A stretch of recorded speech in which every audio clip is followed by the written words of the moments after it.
I'm good again. You too? No, always. Yeah.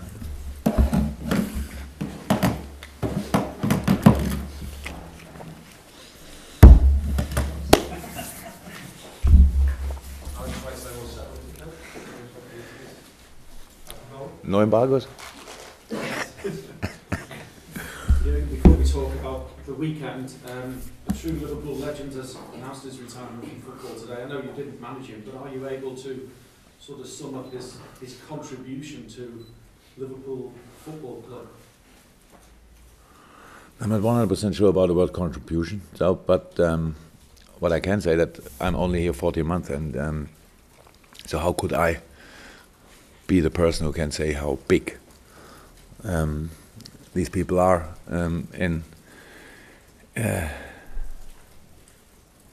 or how it is in Liverpool to live together with legends or whatever. I met a few, of course, and I met Stevie already, and he's a great person, and he's far away from wanting to be a legend or be handled like a legend. He's a completely normal guy, and it's nice having him around, and so good to hear that he is back in town, and yeah, all the rest we will see. Did you have memories as an outsider looking in then on his career? Not too much, of course, but I saw a few games, yeah, of course. And meanwhile, I think, on LFC TV you can see all 111 or how many goals? How many did he? Yeah. 100 plus 100? 186. Oh, so maybe I stopped at 111. Yeah. Nice one there. So yeah, of course, I watched a lot of football in my life, and so I saw Steven Gerrard playing. Yeah, clear. All good. Just ahead of the weekend then, Sunderland for you. Is this the time of the season now with no more international breaks where you feel it really begins? There's an awful lot of matches, but do you feel now that you've got your team together week in, week out, that you can really impact more upon them, working together with them day in, day out?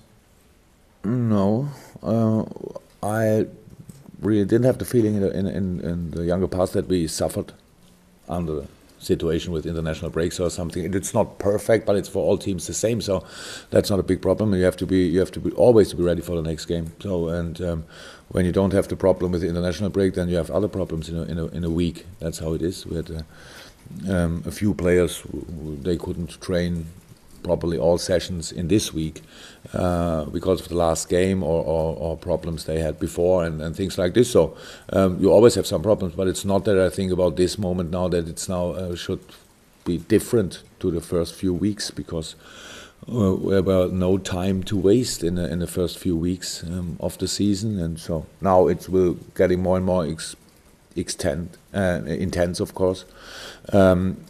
Yeah, because of the number of games in December, the end of December and January, on all that stuff. So, but that's the situation, and actually I don't think too much about it. We have to, we really try to do the best every day and to be prepared in the best way for the next game. And Sunderland, yeah, if you want, they took 6 points out of the last two games. We only 4, so they are favourite or whatever. So it's a situation. That's the best moment Sunderland had in the season. But I mean, you watch their games, and we watched a lot of their games in the last week, and you can see even when they lost the games in the beginning of the season, it was never a clear result.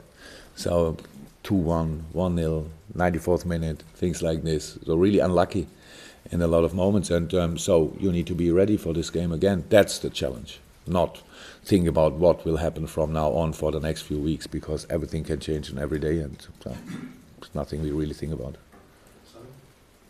I know you've spoken about this before, but apologies for revisiting it. People will now undoubtedly talk of Steven Gerrard coming home, as it were. So I'm just wondering at what stage, if any, maybe any conversations are at. I'm not sure that you are surprised when I say this is not the room where I want to speak about this. It's not because of you personally. No, it's only when something is to announce, we will announce, and that we talk. I think you can imagine. So that's clear, and that at one day in the future. There will be something to announce. That's pretty sure too. But until then, there's nothing to say. That's all. I'll let you have your drink of water. It's 40 matches now since you've managed to name an unchanged starting 11 from one match to the next. Your injury list doesn't look too bad, I don't think. So I'm wondering if there's an update on that, and is number 41 maybe the match where it's an unchanged starting 11 for you? No idea. Actually, it's Thursday and it's 2 days until Saturday. So what was exactly 40 matches? You've not named an unchanged starting lineup in the last 40 matches. Oh, I didn't know. I thought we didn't change too much, actually. Yeah. Okay, different tournaments, 40 matches, so there were a few of the last season too. So, yeah. And in this season, we always changed the starting lineup. Unless I've made a horrendous mistake. And everyone in this room knows I am capable of that. Yeah, okay. Yeah, so that's not a real plan. So it's not that we say we cannot start with the same starting lineup again. You're right, we have not the biggest injury issues until now. We had a few, of course, but sometimes it was not. The next game came too quick, and so we needed to make a change, or we wanted to make a change, but it's not. That's maybe what it shows.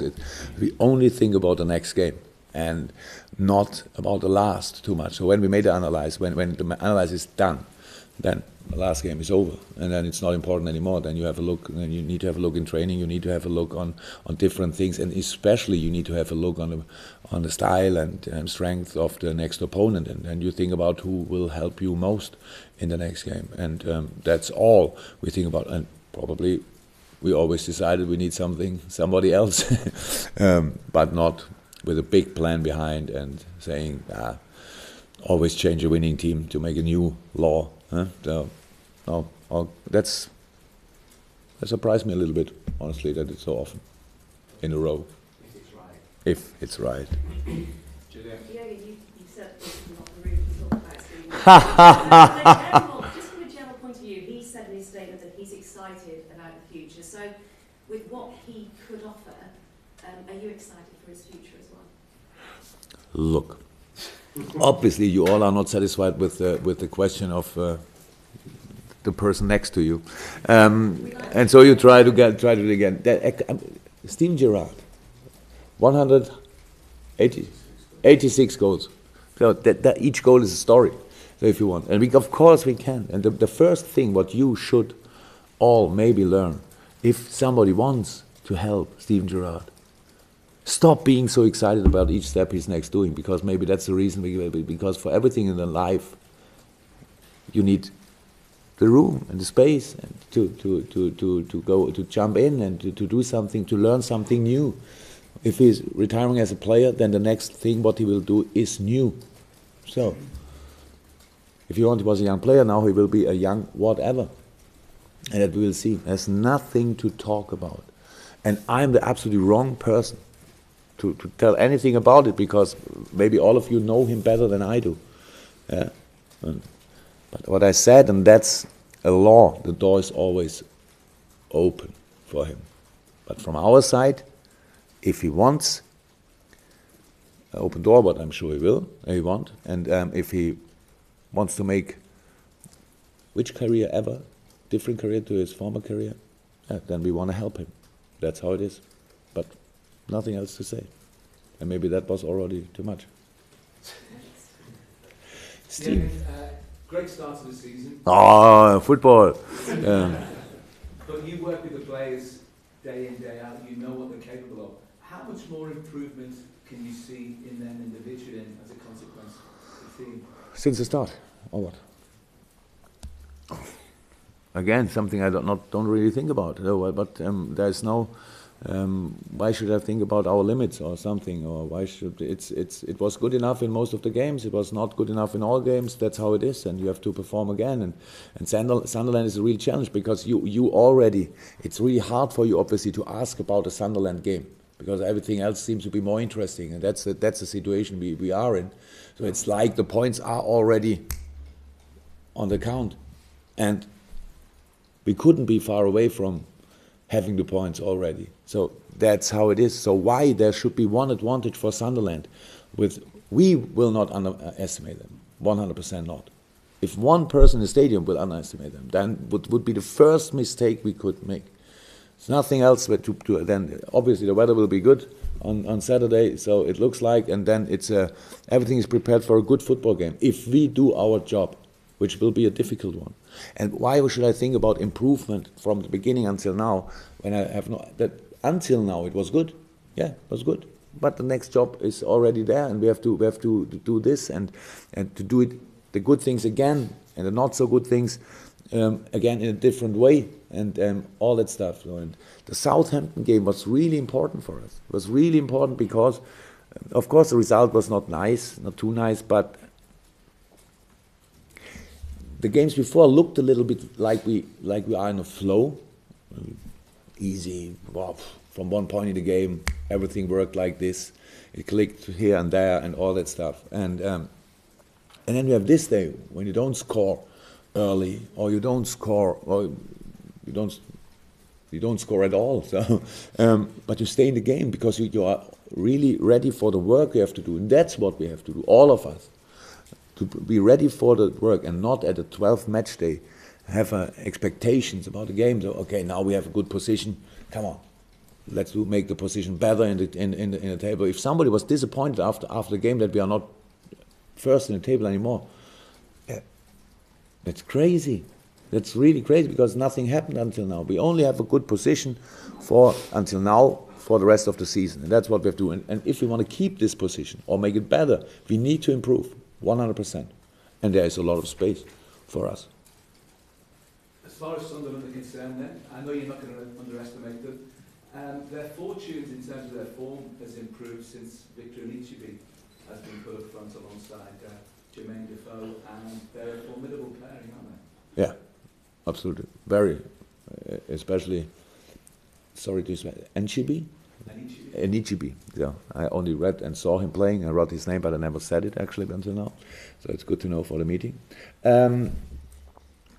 Yeah, very physical, strong guy. Yeah? So yeah, we saw the games, and maybe they played better games than against Hull or Bournemouth, but they won the game. So that's the most important thing to get confidence, and obviously they have it now. But it's our job to show from the first second, as a big crowd involved, that we are different. Here it's different. All good. Sunderland, if they win football games in the Premier League, well done, deserved, whatever. But not here. That's what we have to show. That's not easy. Will not be easy, or the absolute opposite of easy. Very difficult.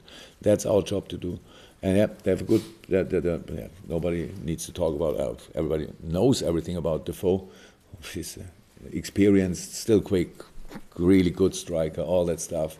So, and all the rest is good too. So that's Premier League, and that's the job we have to do. And I really hope that everybody. I will work on it, that my team is ready for it, and I hope that the whole crowd is ready for the game too. On the Southampton film, do you think that helps away in sort of grounding players or people? You were flying before then, and you get too frustrated with those. But does it help in bringing down sort of expectations a bit and make you refocus on how difficult it's going to be? If there would have been any doubt about the attitude of the players, then it would have helped, because then you see, okay, with 80% attitude or whatever concentration, then you can win nowhere in the Premier League.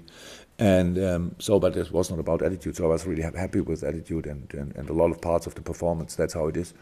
And yeah, but the point helped. One more than before. The performance helped in a lot of parts. And what I said, a game against Southampton at Southampton is no game where you usually create 20 chances.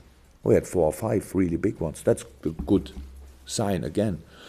But even that is not that important anymore, because the Sunderland game, of course, will be completely different. We have all that. We have everything what we need to be prepared. And that is one that they really are one of the better teams in kind of making sprints, high intensity runs. So, but have not the highest amount of possession.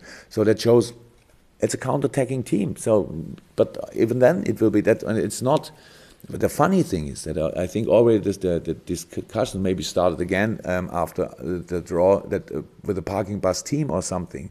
But Southampton is not a parking bus team. Southampton was a team which we forced to defend deeper, and that can happen against each team. And we had solutions against Southampton, and we have the opportunity to find solutions against Sunderland. So, but they don't only make counterattacks. They have a lot of other strengths too. There's set pieces and all that stuff. And so, be there with all you have, and try to play your best football. I'm really excited about having the opportunity again, having the opportunity again to show that we are still there and still in good shape, and using the opportunity, fight for the result and all that stuff. And if we do this, it can be good. Anything else, Katie, to finish us off? Yeah, I realise I'm pushing my luck here, but if I could just ask you from an international point of view, where would you rank Steven Gerrard? Is he among the world's top players? I'm absolutely the wrong person. It's the wrong person to answer about this. So the top players, how many do you have top players? Is Pelé involved? Franz Beckenbauer involved? Johan Cruyff involved? Or where should I start? Where can I end? He's a top player, and it's not important what I think. It's important what the people think. So I have absolutely no influence on this. And actually, I said again, I'm maybe the most, I don't know, I'm absolutely the wrong person to talk about. I like him as a person. I saw him once playing live in a stadium. That when we lost with Dortmund here 5-0, he was involved probably. So it was not my best experience in football, and that's all. But it's not. Stop using me for stories about Steven Gerrard. You don't need me. If you want to write something about him, write it. He deserved it. But don't use my name, because I have no idea about it. I like him, and I will give him all help I can, if he wants. So that's 100% sure. And all the rest, stop talking here about this, because it will not help Steven, and it will not help me. So why we should talk about it? Okay. Another question about this? Next week. Probably. I'm pretty sure next week.